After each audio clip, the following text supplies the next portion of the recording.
Welcome to ArdinVlogs. Today I want to be talking about something a little bit not so whatever I do every single time.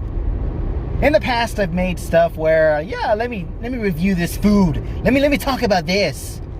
I want to talk about something a little bit more serious this time. I'm not that big on downloadable content in general.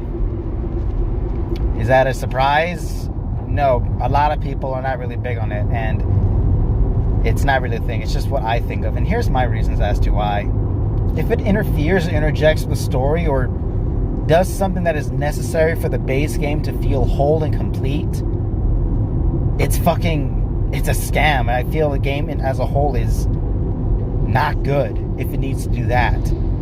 Some of the biggest offenders I could think of when it comes to this is like Final Fantasy 15, Asura's Wrath, whatnot. Take for example Asura's Wrath. We beat the base game. There's an ending. Yeah, you beat the big giant monster. You save your daughter, whatnot. And as soon as you beat the base game, there's a secret episode that comes out that's called Secret Episode. When you beat it, after you beat the monster and save your daughter is once again possessed by the very first friend that you met in the game or whatnot. Turns out the very first friend is actually the main antagonist of everything. And at that, when your daughter gets possessed, it says to be concluded in the DLC. DLC costs, I think it was like $8.99, whatnot. But you needed to buy extra money from a game that knew it wasn't completed to finish the game. I didn't like that at all. Was the DLC great? Yes, it had a good number of things. Why couldn't that be included in the base game in the first place? I know why, obviously. They did it for money purposes. Yeah, we'll sell the incomplete game for $59.99. But sir, what about the last hour or so? Oh, DLC, $9.99. I don't like that. Final Fantasy 15, there are numerous moments where there are plot holes of where did Gladio go? How did Ignis get blind? What happened when Prompto fell off the train? Each of the DLCs held their own respective stories, and now that we knew what happened, we were like, oh, I guess it wasn't interesting. And then you have the 1% of Final Fantasy fanboys. That is so good! We needed that! Oh! I really didn't like it. There was no point for me to even see it. I thought it would be something cool that I was worth it.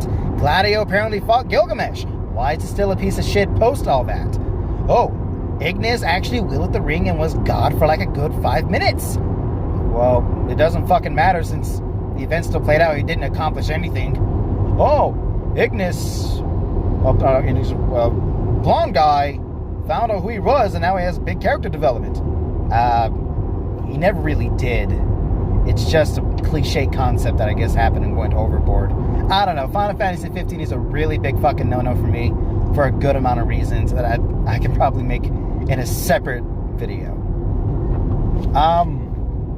Another big thing that I really am mixed about is DLC characters when it comes to fighting games or other stuff like that. I am very limited when it comes to my knowledge of fighting games. Like, all I know is just pretty much Tekken and Mortal Kombat. And I do like when they add game characters from previous games. I think that's pretty cool when they do polish them up, give them some new stuff and all that. I don't like when they bring characters that I have no idea about, or they try to get me to care about them, but they really just pretty much fall flat on their head. Like with Tekken 7, when they announced Negan from The Walking Dead. He was a dickbag. Not many people liked him. He did stuff that people really didn't like him for. I stopped watching the show a long time ago. I don't even know who the fuck he is.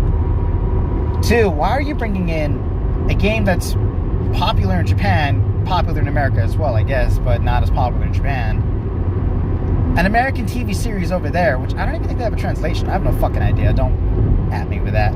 But, yeah. Another example I could think of, I guess, is with Smash. When there's a new character that comes out, oh, Ben Hero, that character's busted. If you use him, you're a scummy piece of shit. Yeah, that tends to go how it goes for a good amount of the fan base. But then again, that's Smash community in general. Let's not talk about that. Then we go back to the earliest instances of DLC, which is still implemented to this day. Not Skyrim, fucking Elder Scrolls Oblivion. One of the first DLC ever implemented was horse armor. For I think it was $7.99. Horse armor. When that DLC first came out, some people were like, oh wow, horse armor for $7.99? Less than 20% of the base game value? Fuck yeah, that's a steal! I'm gonna win everything now! Today we're gonna be thinking, what the fuck? No one's gonna buy that shit. We can go with like Star Wars Battlefront now.